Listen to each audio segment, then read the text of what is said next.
Ini adalah cerita tentang hari-hari terakhir seorang pemimpin besar sebuah bangsa, sebuah babak akhir dari perjalanan pemimpin paling karismatik di sebuah republik. Tragisnya saat-saat terakhir yang harus dilalui salah satu proklamator Indonesia, betapa nestapanya jalan akhir pemimpin besar revolusi Indonesia, sang penyambung lidah rakyat Indonesia, the founding father, Insinyur Soekarno.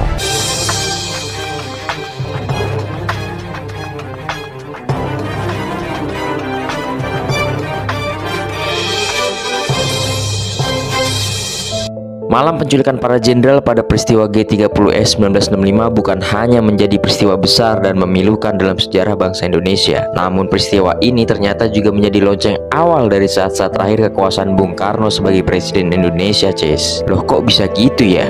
Jadi gini, Ces, penculikan dan pembunuhan yang dilakukan sejumlah anggota resimen Cakrabirawa, pasukan pengawal presiden, di saat peristiwa G30S membuat Partai Komunis Indonesia menjadi tertuduh sebagai dalang di balik peristiwa tersebut dan diduga bermaksud mengkudeta pemerintahan Bung Karno. Pada tanggal 6 Oktober 1965, Bung Karno mengumpulkan menteri-menteri kabinet Dwikora di Istana Bogor. Soal yang akan dirapatkan tak lain adalah peristiwa G30S. Dalam sidang itu, PKI yang dituding berada di balik layar peristiwa G30S diwakili oleh Nyoto dan MH Lukman, sedangkan Aidit sang ketua belum diketahui keberadaannya. Pada pokoknya, Nyoto menyatakan bahwa PKI tak terlibat dalam peristiwa tersebut. Peristiwa itu adalah masalah internal Angkatan Darat. Bung Karno sendiri kemudian angkat bicara, menganggapnya sebagai peruncingan biasa dalam suasana revolusi, riak-riak kecil di tengah lautan. Demikian kata Bung Karno, Ces. Wartawan secara terbatas dibolehkan meliput sidang itu. TVRI pun menyiarkannya. Di layar TV, Bung Karno tampak tenang dan banyak senyum, seolah-olah tak terjadi apa-apa. Bung Karno tampak santai guyonan dengan wartawan dan merokok, Ces. Kejadian yang terlihat di televisi juga dilihat oleh istrinya Ratna Sari Dewi yang membuatnya semakin khawatir dengan sikap Bung Karno yang seperti itu. Ia khawatir orang lain akan menyalahartikan sikapnya. Karena kekhawatirannya, lantas Ratna Sari Dewi mengirim surat kepada Bung Karno dan memprotes sikapnya di televisi. 2 hari setelahnya, Bung Karno membalas surat Dewi dengan mengatakan bahwa ia bersikap seperti itu untuk menunjukkan kepada dunia bahwa ia aman dan bahwa situasi sudah dikendalikannya. Ia tertawa untuk memberi kepercayaan dan kekuatan kepada rakyatnya, Cis. Nyatanya Bung Karno salah perhitungan, Cis, dan kekhawatiran Dewi terjadi. Desas-desus bahwa presiden kemungkinan terlibat atau minimal tahu lebih dulu peristiwa G30S segera tersebar liar, Cis. Setelah peristiwa tersebut, kekuasaan Bung Karno terus mendapat rongrongan, terutama sekali dari tentara dan dari aksi demonstrasi mahasiswa yang menuntut untuk membubarkan PKI. Tapi Bung Karno tak juga menuruti kemauan massa karena baginya ia belum benar-benar yakin dan tahu apakah PKI dalang dibalik peristiwa G30S. Bung Karno menginginkan adanya penyelesaian politik terlebih dahulu, Cis. Nah,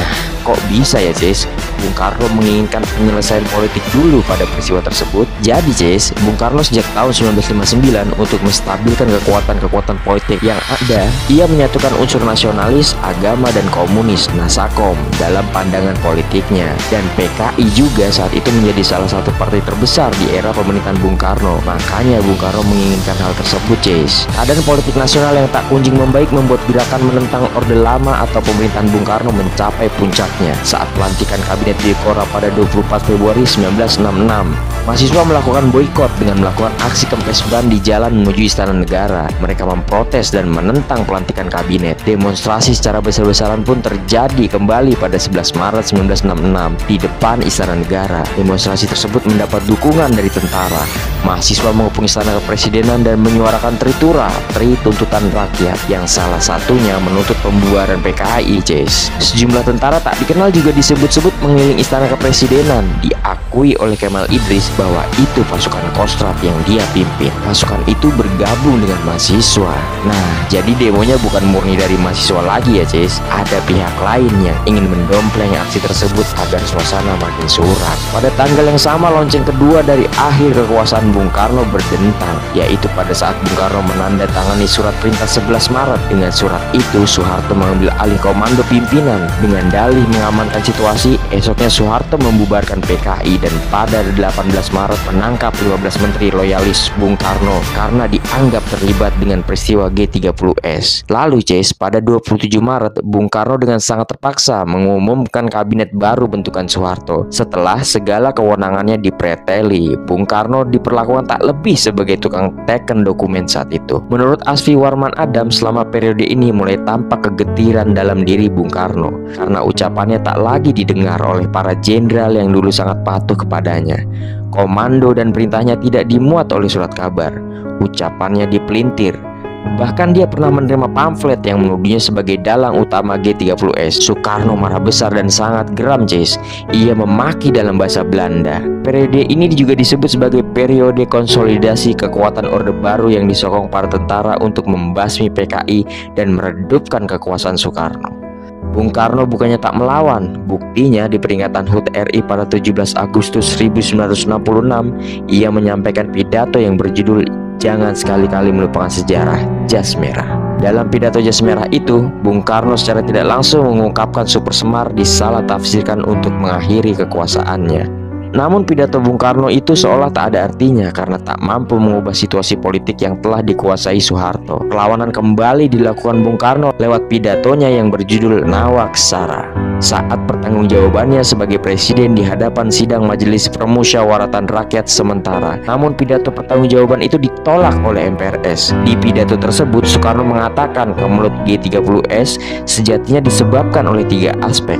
Pertama, karena pimpinan PKI yang keblinger. Kedua, diakibatkan oleh tindakan subversif neokolim, yakni adanya pihak asing yang diduga sudah masuk ke Indonesia seperti CIA. Ketiga, adanya oknum yang tidak bertanggung jawab. Waduh, siapa ya oknum tersebut? Bung Karno lalu menyampaikan pelengkap Nawaksara pada 10 Januari 1967 di hadapan sidang MRS lagi sebagai usaha terakhirnya mempertahankan diri. Tapi lagi-lagi hal itu ditolak MPRS. Pada 12 Maret 1967 MPRS mengumumkan secara resmi pencabutan mandat Soekarno sebagai presiden dan kemudian menunjuk Soeharto sebagai pejabat presiden. Meski Soeharto baru dilantik jadi presiden betulan setahun kemudian, Hal itu sudah menjelaskan bahwasanya Bung Karno saat itu bukanlah siapa-siapa lagi, Tak lagi memegang tampuk kekuasaan dunia. Bung Karno seperti dijungkir balikan. Atas perintah Soeharto, Bung Karno dan keluarganya diultimatum untuk angkat kaki dari Istana Merdeka dan Istana Bogor sebelum 17 Agustus 1967. Bung Karno kala itu memang disuruh harus cepat meninggalkan Istana Negara dan tidak diberikan waktu berlama-lama untuk mengumpulkan barang-barang pribadinya, Wajah-wajah dari tentara yang mengusir Bung Karno pun tampak sangat tidak bersahabat lagi. "Bapak harus cepat meninggalkan Istana Negara ini dalam waktu 2 hari dari sekarang," kata salah satu tentara itu dengan ketus. Saat itu Bung Karno pergi ke ruang makan dan melihat guru sedang membaca sesuatu di ruang itu. Ia menanyakan di mana kakak-kakaknya yang ternyata sudah pergi duluan ke rumah Ibu Fatmawati. Bung Karno pun menyuruh putranya tersebut untuk berkemas dan jangan mengambil lukisan dan hal lainnya karena itu milik negara, ucapnya. Bung Karno pun lantas berjalan ke arah ruang tamu istana. Di sana dia tampak mengumpulkan semua ajudan-ajudannya yang tersisa untuk berpamitan. "Aku sudah tidak boleh di istana ini lagi. Kalian jangan mengambil apapun. Lukisan-lukisan itu, souvenir dan macam-macam barang itu milik negara," ucap Bung Karno saat itu. Lantas para ajudannya menangis dan merasa sedih mendengar perlakuan kasar yang diterima Bung Karno saat tahu dia harus pergi. "Kenapa Bapak tidak melawan? Kenapa dari dulu Bapak tidak melawan?" Salah satu ajudan separuh berteriak keras memprotes tindakan diam yang dilakukan oleh Bung Karno. Presiden pertama RI ini pun menjelaskan hal tersebut kepada ajudannya. "Kalian tahu apa? Kalau saya melawan nanti bisa terjadi perang saudara. Perang saudara itu sulit jikalau perang dengan Belanda jelas hidungnya. Beda dengan hidung kita. Perang dengan bangsa sendiri tidak. Wajahnya sama dengan wajahmu. Keluarganya juga sama dengan keluargamu. Lebih baik saya yang robek dan hancur daripada bangsa saya harus perang saudara," tegas Bung Karno kepada ajudannya. Tiba-tiba beberapa orang yang bekerja di bagian dapur istana ketika mendengar Bung Karno akan meninggal istana langsung keluar. "Pak, kami memang tidak ada anggaran untuk memasak. Akan tetapi kami tidak enak bila Bapak pergi belum makan. Biarlah kami patungan dari uang kami untuk membuat masakan yang enak untuk Bapak dari biasanya." Bung Karno pun tertawa. "Ah, sudahlah, sayur lodeh basi 3 hari itu malah enak. Kalian masak sayur lodeh saja. Aku ini perlunya apa?" Dulu Chase, setelah Belanda mengakui kedaulatan Indonesia pada Desember 1949, Bung Karno masuk istana dengan seluruh kebesarannya sebagai pemimpin. Dan saat ia keluar dari istana, ia hanya berkaos oblong dan celana piyama. Segala kekayaan yang ia bawa adalah bendera pusaka merah putih yang ia selipkan di antara gulungan koran. Hal ini ia lakukan karena takut diketahui tentara Orde Baru. Bung Karno juga membawa beberapa botol minuman ringan, kue-kue, dan obat-obatan, Cis. Keluar dari istana, Bung Karno menjadi tahanan politik Orde Baru dan ditempatkan di rumahnya di daerah Batu Tulis, Bogor. Selain berteman sepi karena adanya pembatasan orang-orang yang boleh bertemu dengannya, Bung Karno juga harus berjuang sendiri menghadapi kesehatannya yang kian menurun. Tidak adanya penanganan yang intensif dan keterbatasan obat membuat kondisi Bung Karno makin parah, Cis. Ketika Rahmawati putrinya datang untuk mengunjunginya, ia melihat ayahnya di sana dan menangis keras-keras saat tahu wajah ayahnya bengkak-bengkak dan sulit berdiri, Cis. Saat melihat Rahmawati, Bung Karno pun langsung berdiri, lalu kemudian terhuyung dan jatuh. Ia merangkak untuk memegang kursi. Rahmawati tak kuat, langsung berteriak menangis melihat kondisi ayahnya sampai begitu. Dengan kondisi Bung Karno yang makin parah, akhirnya penahanannya dipindahkan ke Jakarta di Wisma Yaso, Cis. Penahanan itu rupanya makin berefek buruk bagi kesehatan Bung Karno. Hal ini dikarenakan tim dokter kepresidenan sebelumnya yang tahu detail soal kondisi medis Bung Karno telah dibubarkan oleh Orde Baru. Padahal Bung Karno diketahui mengidap sakit ginjal parah. Ginjal kanannya sudah mati sedangkan ginjal kirinya hanya berfungsi 25%. Lain itu, ia juga mengidap sakit jantung dan darah tinggi. Sejak ditahan, diagnosis baru muncul, yaitu rematik dan gejala katarak. Dalam kondisi demikian, ia pun masih harus menjalani interogasi dari Kopkamtib soal tuduhan keterlibatannya dalam G30S. Tapi yang paling tragis dari Bung Karno kini adalah bahwa ia harus menghadapi semua itu nyaris sendirian, Cis. Ia dijaga demikian ketat dan diputus dari dunia luar. Bahkan anak-anak dan istrinya harus dapat izin khusus untuk sekedar menemuinya. Itu pun dengan waktu terbatas, Cis. Bung Karno yang selalu dikelilingi orang-orang terdekatnya kini dijauhkan. Bung Karno yang terbiasa menyambangi keadaan rakyat dengan sekedar membeli sate, buah, ataupun berkeliling, kini jauh dari keramaian tersebut. Bung Karno dengan segala reputasi dan ketenarannya kini justru berteman dengan sepi sambil berjuang dengan penyakitnya sendiri. Sampai akhirnya Bung Karno terkena depresi, setiap harinya hanya duduk sambil termenung. Malah kadang-kadang ngomong sendirian Bung Karno, Cis. Memorinya pun berubah. Kesehatannya terus-menerus semakin merosot. Kenang ketua tim dokter kepresidenan yang merawat Bung Karno, Mahar Marjono. Pada 6 Juni 1970, Bung Karno merayakan ulang tahunnya yang ke-69. 5 anaknya dari Fatmawati serta Hartini dan 2 anaknya hadir di Wisma Yaso di hari bahagia itu. Tak ada karangan bunga, ucapan selamat atau hadiah-hadiah sebagaimana tahun-tahun sebelumnya. Yang ada hanyalah Bung Karno yang terbaring lemah di ranjang dan semakin ringkih digerogoti penyakit dan depresi. Tak ada yang menyangka itu adalah ulang tahun terakhir Bung Karno. Pada 11 Juni 1970, Bung Karno dilarikan ke RSPAD Gatot Subroto karena kondisi tubuhnya makin memburuk, Cis. Bung Karno terbaring lemah di sebuah ruangan yang terletak di ujung rumah sakit bercat kelabu. Untuk mencapai kamar itu harus melalui beberapa koridor yang dijaga militer dengan persenjataan lengkap, Cis. Tulis Peter Kasenda dalam hari-hari terakhir Soekarno. Dalam kondisi yang amat sangat buruk itu, entah kenapa Bung Karno seperti masih ingin berjuang hidup lebih lama lagi, Cis. Seperti ada sesuatu hal yang masih ditunggunya. Dan pada Jumat pagi 19 Juni 1970, Bung Hatta dikirimi sepucuk surat oleh Mas Agung, salah satu kawan Bung Karno yang bernama asli Chio Witai. Bung Hatta diberitahu bahwa Bung Karno masuk RSPAD Gatot Subroto karena kondisinya yang semakin gawat dan harus dirawat intensif. Mas Agung menegaskan dalam suratnya bahwa saat-saat seperti inilah harus cepat dimanfaatkan oleh Bung Hatta untuk menemui Bung Karno yang sebagaimana diketahui Bung Karno sebagai tahanan politik tidak boleh ditemui sembarang orang, tidak terkecuali Bung Hatta, Cis. Setelah mendapat kabar tersebut, Bung Hatta meminta Wangsa Wijaya untuk menghubungi pihak-pihak tertentu agar diberi izin menjenguk Bung Karno. Setelah mendapat izin, Bung Hatta berangkat ke RSPAD bersama rombongan yang terdiri dari Wangsa Wijaya, Cokro Pranolo, putri pertama Bung Hatta, Mutia Hatta, dan adiknya Gemala. Menurut Mutia Hatta, setibanya di RSPAD dan di dalam ruangan kecil tersebut, Bung Hatta akhirnya bertemu dengan sosok yang begitu ia kenal sedang terbaring tak sadarkan diri. Jelas terlihat raut sedih di wajah Bung Hatta. Setelah Bung Hatta menunggu kurang lebih 10 menit, Wangsa Wijaya mengajak Bung Hatta pulang karena Bung Karno tidak menunjukkan tanda-tanda akan siuman dari masa kritisnya, Cis. Tanpa memberikan jawaban pada Wangsa Wijaya, Bung Hatta pun perlahan melangkah ke arah pintu. Langkahnya yang berat menunjukkan kekecewaannya.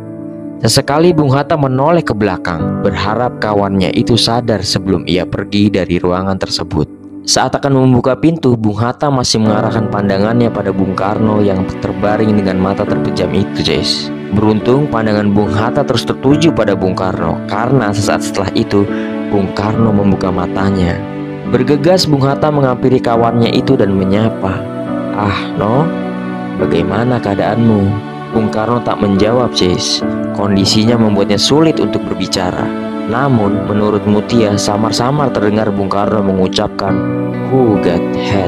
Apa kabarmu?" dalam bahasa Belanda, sambil mencoba meraih tangan Bung Hatta.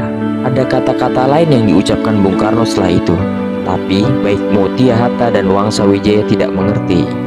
Hanya Bung Hatta yang paham dengan maksud Bung Karno itu. Bung Hatta kemudian menjawab, Ya sudahlah, kuatkan hatimu, tawakal saja pada Allah. Saya doakan agar luka sembuh." Setelah itu kemudian Bung Karno berusaha menggapai-gapai sesuatu. Wangsa Wijaya menyadari bahwa Bung Karno mencari kacamatanya. Kemudian suster memakaikan kacamata pada Bung Karno. Dalam posisi tertidur sambil melihat kawan seperjuangannya, berlinanglah air mata Bung Karno saat itu.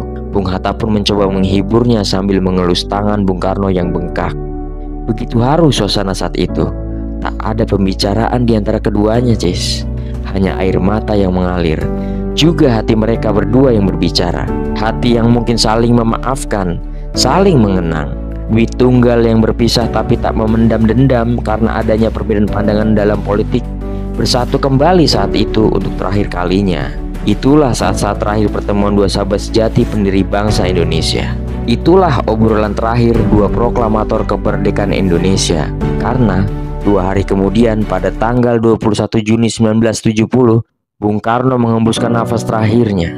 Setelah meninggalnya Bung Karno, apakah pemerintahan Orde Baru merubah sikapnya terhadap pembatasan terhadap Bung Karno? Tidak, Jess. Bagaimana tidak? Pihak keluarga yang meminta izin pemerintahan Soeharto agar jenazah Bung Karno disemayamkan dulu di rumah Fatmawati dan dimakamkan di Batu Tulis ditolak, Jess. Pemerintahan Soeharto menentukan tempat disemayamkan Bung Karno di Wisma Yaso, yaitu tempat penahanan dan diasingkannya dari dunia luar. Kemudian baru dimakamkan di Blitar, Jess. Akhirnya pada saat itu berbondong-bondong rakyat datang ke Wisma Yaso untuk memberi penghormatan terakhir pada putra sang fajar. Ratusan ribu orang berjejer di sepanjang jalan menuju bandara menundukkan kepala berlinang air mata, melepas kepergian sosok pemimpin yang mereka kagumi untuk selama-lamanya. Oke, Jess, itulah kisah terakhir dari seorang pemimpin besar revolusi Indonesia. Perjalanan akhir dari seorang penyambung lidah rakyat Indonesia. Sosoknya dan perjalanan hidupnya yang penuh dengan pro dan kontra, drama, cerita tragedi, juga peristiwa yang penuh perjuangan dan pengorbanan menjadi inspirasi tersendiri bagi rakyat yang mencintainya. Sekian ruang kami kali ini, Cis. Bila kalian suka, dukung kami terus ya, Cis. Dan sampai jumpa di ruang kami selanjutnya.